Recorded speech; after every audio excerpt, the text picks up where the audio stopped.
사도행전 21장 1절에서 16절입니다. 키워드는 성령에 매여 가는 길, 하나님의 뜻 분별하기, 하나님의 뜻을 따르는 삶입니다.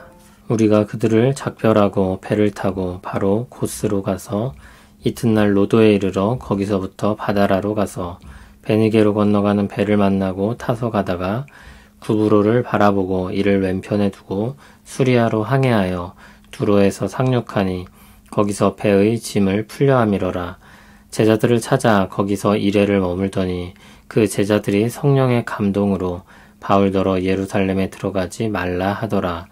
이 여러 날을 지낸 후 우리가 떠나갈새 그들이 다 그 처자와 함께 성문 밖까지 전송하거늘 우리가 바닷가에서 무릎을 꿇어 기도하고 서로 작별한 후 우리는 배에 오르고 그들은 집으로 돌아가니라.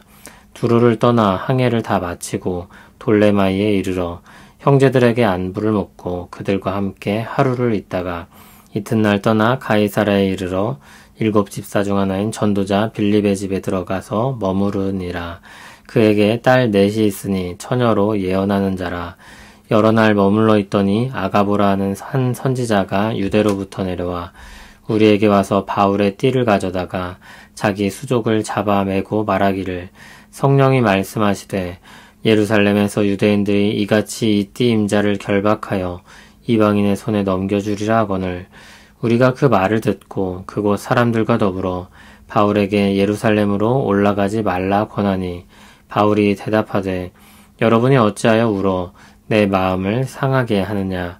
나는 주 예수의 이름을 위하여 결박당할 뿐 아니라 예루살렘에서 죽을 것도 각오하였노라 하니 그가 권함을 받지 아니하므로 우리가 주의 뜻대로 이루어지이다 하고 그쳤노라.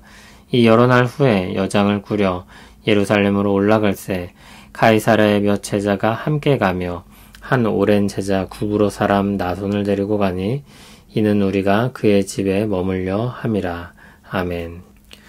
에베소 교회 장로들과 뜨거운 작별을 하고 나서 사도 일행은 다시 예루살렘을 향한 여정을 이어갑니다. 밀레도에서 남쪽으로 내려가는 뱃길입니다. 고스, 로도, 바다라로 이동합니다. 바다라에서 더 큰 배를 갈아타고 구브로 섬에 정박하지 않은 직항으로 수리아의 베니게로 가고자 했습니다. 두로와 시돈이 베니게라고 불리는 지역에 속한 도시들입니다. 3절을 보면 베니게를 향한 배가 수리아로 항해하여 두로에 상륙했다고 말합니다. 수리아 지방에 베니게가 있고 베니게 지역에 두로라는 항구 도시가 있는 것입니다. 거기서 제자들을 만나 일주일을 머물렀습니다. 그런데 제자들은 바울에게 예루살렘으로 들어가지 말라고 했습니다. 성령의 감동으로 그렇게 강권했습니다. 그런데 사도행전 20장 22절에서는 사도 바울이 성령에 매여 예루살렘으로 간다고 했었습니다. 그래서 서로 모순되는 말처럼 보입니다. 이 차이는 사도와 제자들이 모두 하나님의 뜻을 알게 되었는데 그것을 이해하고 받아들인 데서 발생합니다. 사도행전 20장 23절을 보면 사도 바울은 성령에 매여 예루살렘으로 가려고 하는데 그곳에서 환난을 당할 것을 알고 있었습니다. 그러나 사도는 그럼에도 그곳에 가야 한다고 생각했습니다. 그것이 사도가 받아들인 성령님의 뜻입니다. 제자들도 성령의 감동으로 사도가 예루살렘으로 가면 환난을 당할 것이라는 것을 알게 되었습니다. 그러나 그들은 그 의미를 다르게 받아들인 것입니다. 환난이 있을 터이니 그곳을 피해야 한다고 생각한 것입니다.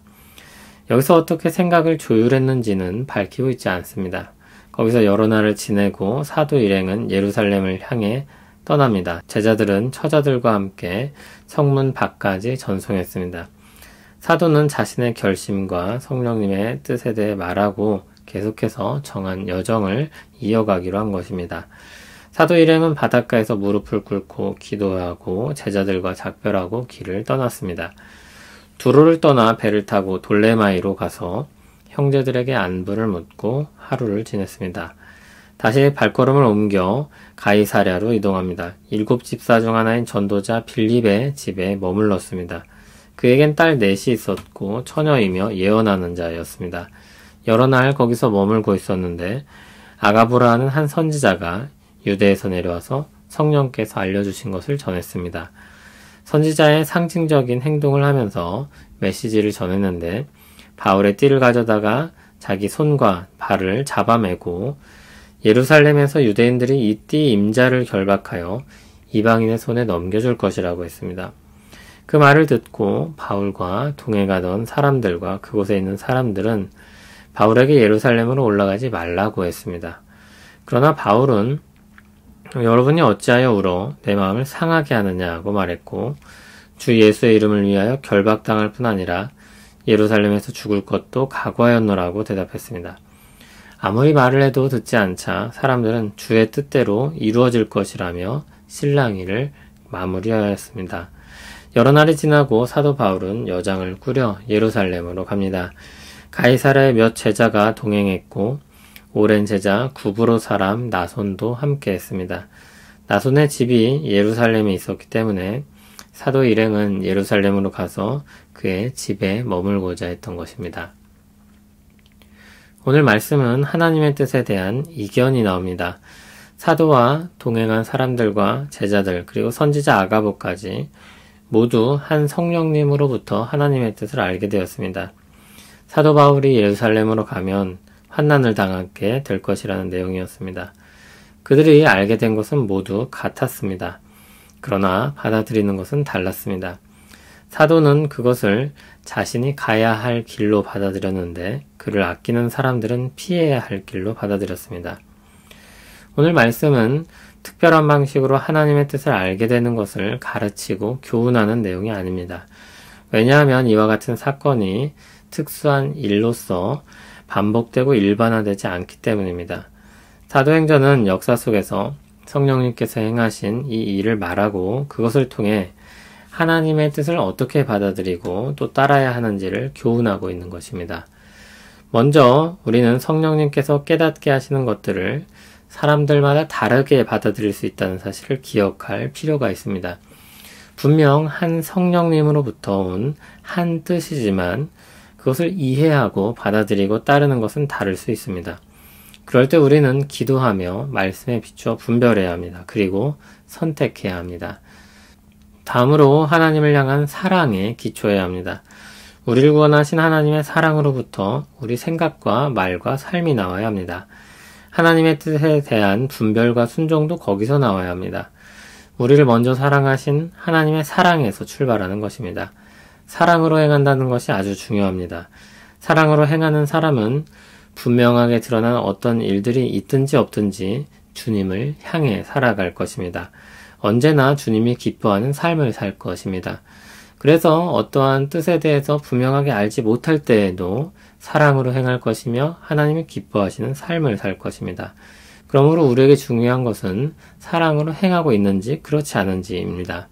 사랑이 지혜로운 선택을 하게 합니다.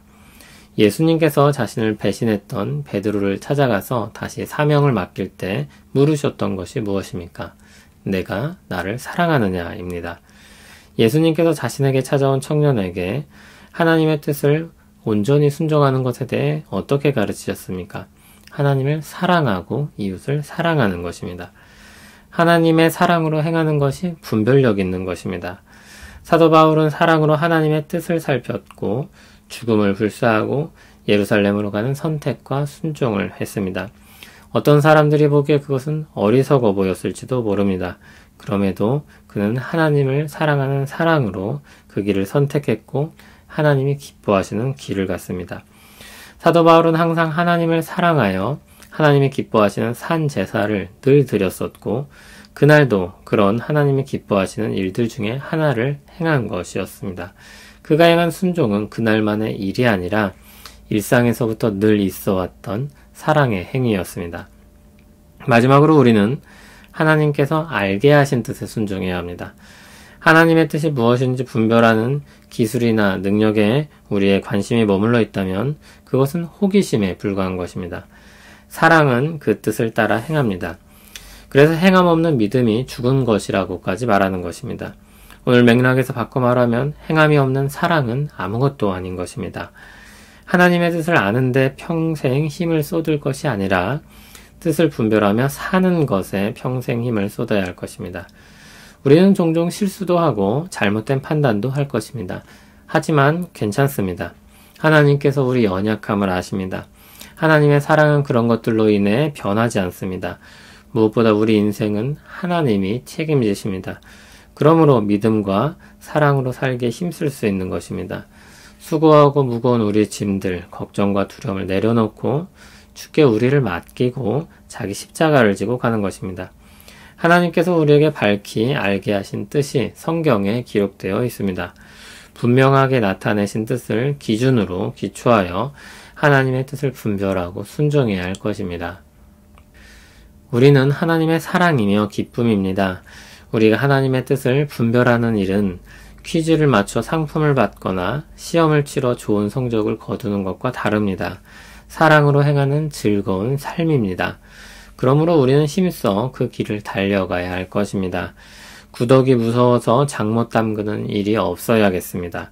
그렇다고 분별력 없이 어리석게 덤벼드는 일도 지양해야 할 것입니다. 사랑으로 행하는 삶만이 우리에게 있어야겠습니다. 하나님께서 드러내신 뜻을 깨닫게 하시고 힘써 순종한 삶으로 이끌어 주시길 원합니다. 하나님의 뜻을 따라 행하는 즐거움이 우리 삶에 가득하기를 원합니다. 우리 삶이 주 안에서 풍성하기를 소원합니다. 주여, 주의 사랑 안에 거하는 삶이 어찌하니 기쁘겠습니까? 우리를 그 기쁨으로 인도하여 주시옵소서. 이미 분명하게 나타내신 하나님의 뜻을 배우게 하시고 하나님이 마음을 두신 것에 익숙해지게 하옵소서. 사랑으로 그 뜻을 행하는 기쁨이 있게 하시고 즐거움으로 달려가는 우리 인생 되게 하여 주시옵소서. 예수님 이름으로 기도합니다. 아멘.